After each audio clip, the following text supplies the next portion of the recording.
तो आप उनकी ड्यूटी, माथा, शरीर कुछ भी टच करो काम आएगा, क्योंकि उसका रेडिएशन काम करता है।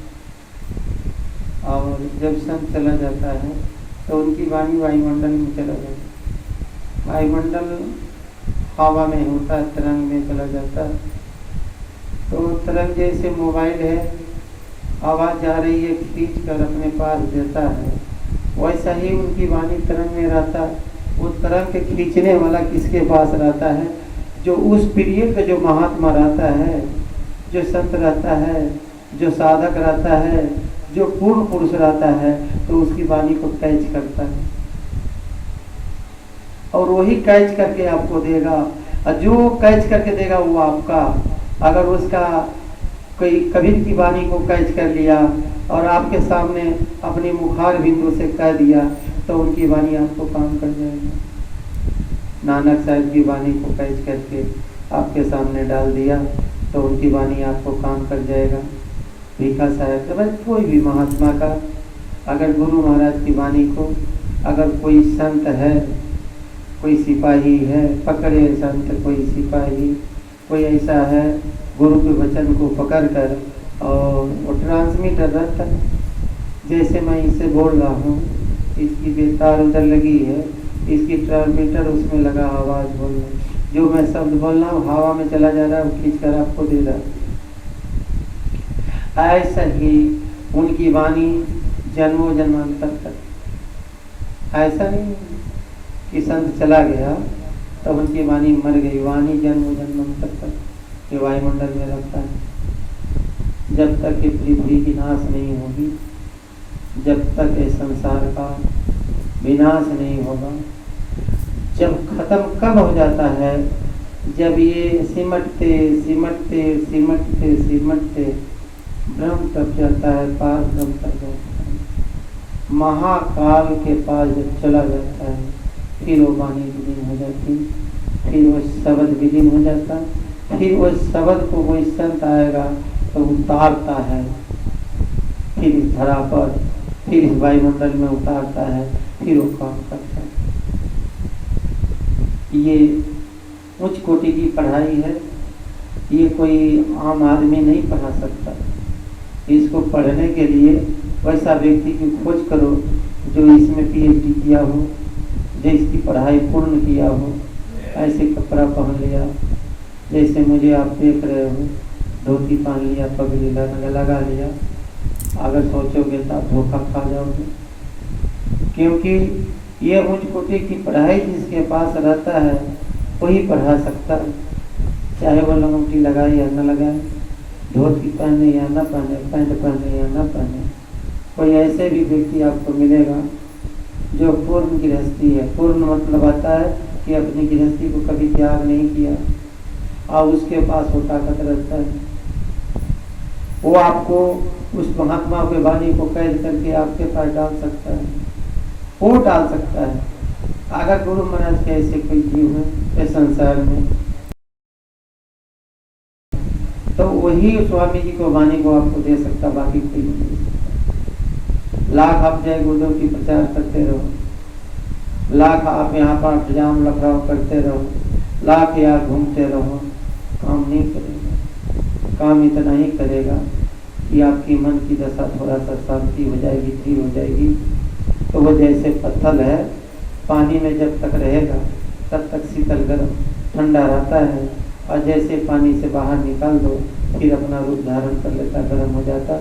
वैसा ही वो समाज की जो संस्थाएं के जो लोग हैं प्रचार प्रसार कर रहे हैं, तो आपको वो पत्थर के जैसा उसमें शीतलता हो रही है, और जैसे ही वो बाहर निकलेगा वो अपना रूप धारण कर लेगा।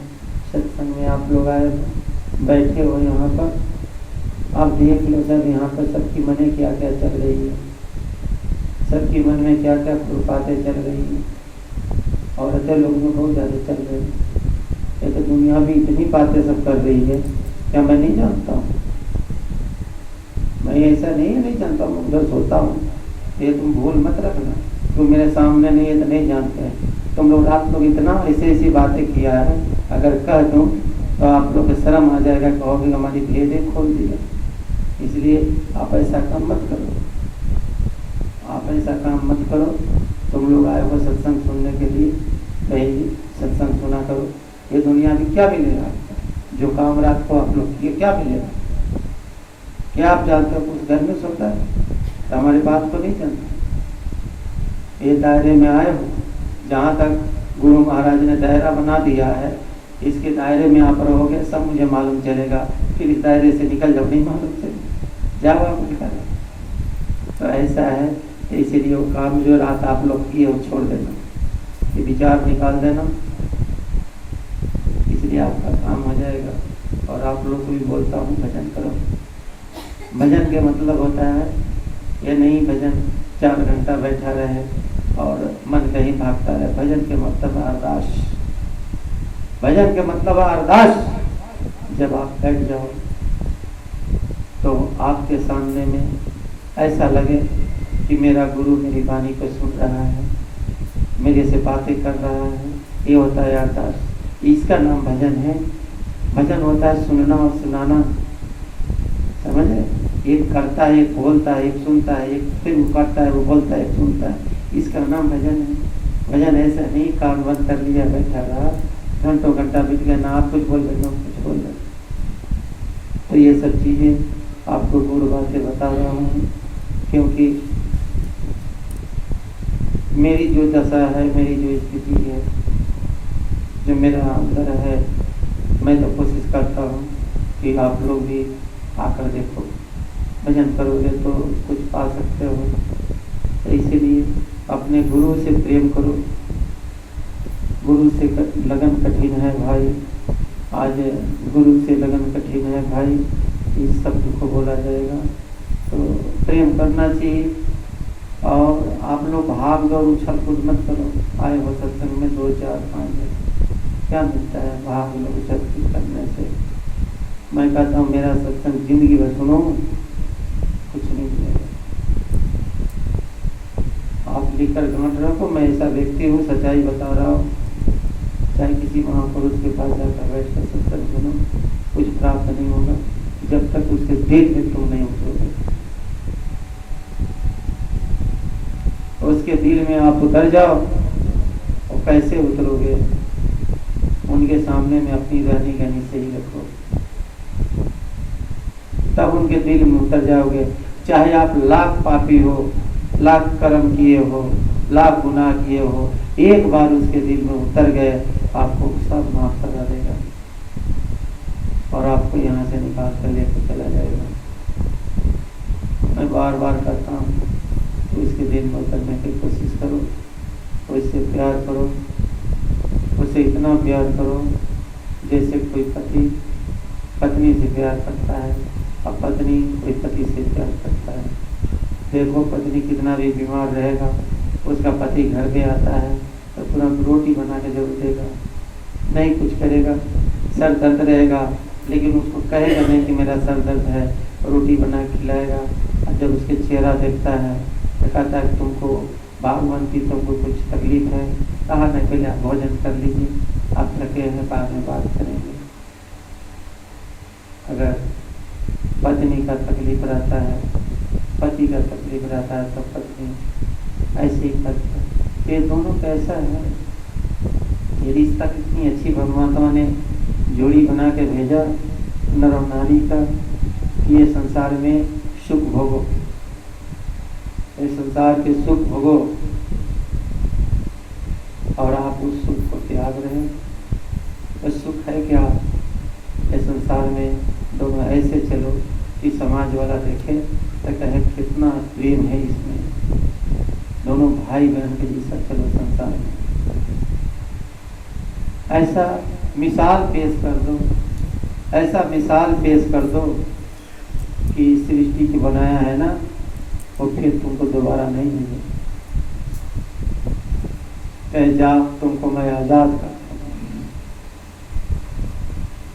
उसके मुख से वाणी निकलना चाहिए कि जाओ मैं तुमको आजाद करता हूँ। कुंडी खोल देगा, पिंजरे से तोता उड़ गया, दोनों हाथ पकड़े चले जाओ। तो इंदुमती एक कबीर साहब की शिष्या थी, राजा की पत्नी थी। राजा राजघराने में रहता था, राजकाज करता था।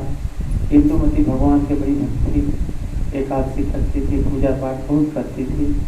पहले जब एकादशी करती तो किसी महात्मा को जब तक कुछ खिलाती नहीं तब तक वो जल ग्रहण नहीं करती थी। एक दिन की बात है, ऐसा है परमात्मा, देखो एक कर्म क्रिया करने वाले से भी परमात्मा खुश हो जाते हैं, लेकिन जब वो खुश हो जाएगा तो छोड़ा देते हैं। लेकिन जब असली नहीं मिला है तो नकली तक ताकि इससे मिल जाए। अगर किसी को नाम मिल गया है तो अपने गुरु को भजे, अगर नहीं नाम मिला है तो अपने इष्ट को किसी को बनाकर भजे, चाहे राम को इष्ट बना ले, कृष्ण को बना ले, चाहे महावीर को बना ले, चाहे शंकर को बना ले। यहाँ की जो भी देवी दुर्गा है उसका इष्ट बनाकर सेवा कर, उसकी सेवा से वो मिलेगा। जब उसकी सेवा करोगे, कितना दुष्ट से दुष्ट व्यक्ति है और उसको सेवा करो, वो आपके साथ दुष्टता नहीं करेगा। चोर की सेवा करके देखो, आपके घर में कभी चोरी नहीं होगी। अगल बगल में चोरी करा लेगा, आपको कहेगा नहीं ये मेरा भगत है, इसको चोरी नहीं करने का। अगर कोई चोरा कर भी ले जाएगा और उसको मालूम चलेगा तो उसके घर से सामान ला कर दे देगा, कहेगा तू क्यों लाया उसका। तो देखो वो तो समाज की चोरी करता है, डाका डालता है, लेकिन तुम्हारा नहीं चोरी करेगा, हित करेगा, नित्य नहीं कर सकता। ये देवी दुर्गा है, ये हित भी करता नित्य तो, लेकिन तुम्हारा नहीं करेगा। जब तुम उसकी भक्ति करोगे, अगर गुरु की भक्त नहीं हो, नाम नहीं दिए हो, तो उसकी अगर भक्ति करोगे तो उसकी भक्ति से तुमको आगे मार्ग मिलेगा। आप निकलोगे, सबने ऐसा करके, बहुत सारे ने ऐसा किया होता है। तो इस बात को आप समझा करो और जाना करो। तो इंदुमती ऐसे ही एक अबल शिष्या हुई कबीर साहब की, अबल शिष्या हुई। एक दिन की बात है, जब वो एकादशी की थी तो दोपहर का टाइम हो गया। एकादशी के कल होकर तो पारण करते हैं, तोड़ते हैं। तो अपने दासी को बोला कि देख कोई महात्मा आए तो मैं उसको भोजन कराऊं, फिर मैं उसका भोजन का जो प्रसाद है, पहले के लोग ऐसे रहते थे, महात्मा जब मान लेते थे तो जो खाना खा लेता था तब जाकर उसका जो भी जल पानी रहता थोड़ा लेता, फिर अपना भोजन प्रसाद लेता था। तो इंदुमती सुबह से शाम हो गया, कोई महात्मा नहीं मिला और इधर भी छटपटा रहा है। तो फिर बाद में उसकी दासी क्या बोली कि माँ बहन जी आप कल भी उपवास रहे, शाम को हो गया, ऐसा करो चलो फोटो है उसके सामने रख कर खा लेते हैं। कहा अरे पगली ये फोटो खाएगा क्या। कहा जिस इष्ट को, जिस भगवान को और जिस विष्णु को व्रत रखती थी उसका फोटो भी लगा रखती थी, लेकिन कहा रे पगली थोड़े खाएंगे, खाएंगे तो वो मानो चोला में आकर खाएंगे और साधु का भेष धारण करेंगे और मेरे पास आएंगे और मेरे हाथ का जब वो खा लेंगे तब मैं जल गर्म करूँगा क्या। उसके अंदर भाव था, कहा वो आएगा, मेरा ये परमात्मा वो आएगा, वो रूप धारण करके आएगा और मेरे हाथ का खाएगा, फिर मैं जल गर्म करूँगा। शाम हो गया और शाम के वक्त तो दोपहर की बाद 3 बजे के करीब चिलचिलाती हुई धूप थी। धूप ठंडा होने लगा और जब ठंडा होने लगा एक तक खिड़की से देख रही, कभी छत पर जाती है, राजघराने के राजा की बहुत ही रानी थी, बाहर निकल नहीं सकती है, बाहर भेजती थी छत के ऊपर से और देखती थी, नहीं मिला। एक देखा एक महात्मा, एक फकीर दाढ़ी बढ़ाए हुए, टोपी लगाए हुए और पाँव में जूता भी नहीं और एक डंडा लिए हुए चला हुआ आ रहा है। कहा जाकर कहता है बहन जी एक महात्मा चला आ रहा है, कहा पकड़ के लाओ उसको, भाग न जाए। अब वो दौड़कर 4 दासियों को भेज दिया और उसको कहा कि ऐसी सी बातें हैं तो मेरे घर चलो, मेरी रानी को भोजन कराना है, फिर वो एकादशी का व्रत करेगा। तो कहा चलो बेटी मैं चलता। तो कौन थे? कबीर साहिब आए तो इंदुमती ने उसको भोजन कराया और जब भोजन कर लिए कबीर साहब कुछ नहीं बोले और भोजन किया। जो थाली में प्रसाद बचा था वो खुद खाई, पानी पी और फिर जाके भगवान विष्णु के पास जो जल रखी थी और जो बातें रखी थी खाकर और फिर उसके बाद में जल ग्रहण किया, कहा मेरा परमात्मा मेरा भजन कर दिया। फिर कबीर साहब चले गए, कुछ पूछा नहीं। महात्मा एक बार किसी के दरवाजे का अन्न खा लेता है, जब वो चुप चला जाएगा, बोलेगा नहीं, तो उसके घर में उतर जाता, कुछ नहीं बोला, चुपचाप चला गया और वहाँ पड़ा रहा।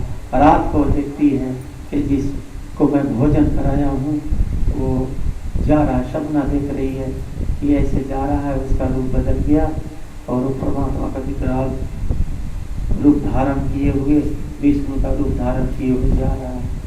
आँख खोली, बोली ये क्या हो गया। फिर वो दासी को सुबह कही कि उस महात्मा की खोज करो। पति को पहले बोला जो भोजन किया है वो उसका ऐसा ऐसा चेहरा है, उसकी खोज करके मेरे पास लाओ। और उसका पति भी बहुत मानता था। कहा क्या हुआ भागवंती, कहता कहा हुआ भागवंती। कहा देखो मैंने महात्मा को देखा, साक्षात परमात्मा को हमारे घर भोजन करने आए थे। अगर वो यहाँ धरती पर है, विचरण करते हैं, मानव चूल्हा में घूम रहे हैं, तो आप ढूंढ कर मुझे ला दो। और पूरे चारों तरफ प्रचार करवाया और इंदुमती ने फिर उसको ढूंढना चालू किया। परसों लग गए, नहीं मिला, निराश हो गई। फिर निराश होने के बाद फिर वही एकादशी का व्रत आया, जो कार्तिक महीना आता है। फिर एकादशी आया, फिर वो भोजन बनाई और फिर उसी तरह जब इंतजार किया, फिर वो महात्मा चला आया। आज जब भोजन कराया, आगे कुंडी लगा दिया, कहा अब जाने नहीं दूंगा, अब बता आप वो कौन, आप मुझे बता कर ही जाओ घर से। जब ये कहा तो कहा बेटी मैं तो काशी में रहता हूँ, मैं तो यहाँ ढूंढ रहे, कहाँ मिलेगा, काशी आ जाओ। हमारा एक कपड़ा का दुकान है, कपड़ा बुनने का काम करता हूँ, मैं जात का जुलाहा हूँ, मुसलमान हूँ। जैसे ही सुना मुसलमान है, उसका पति किया सब उदास कर दिया। कहा मैं ठाकुर और हमारे घर में ऐसे आके खा लिया।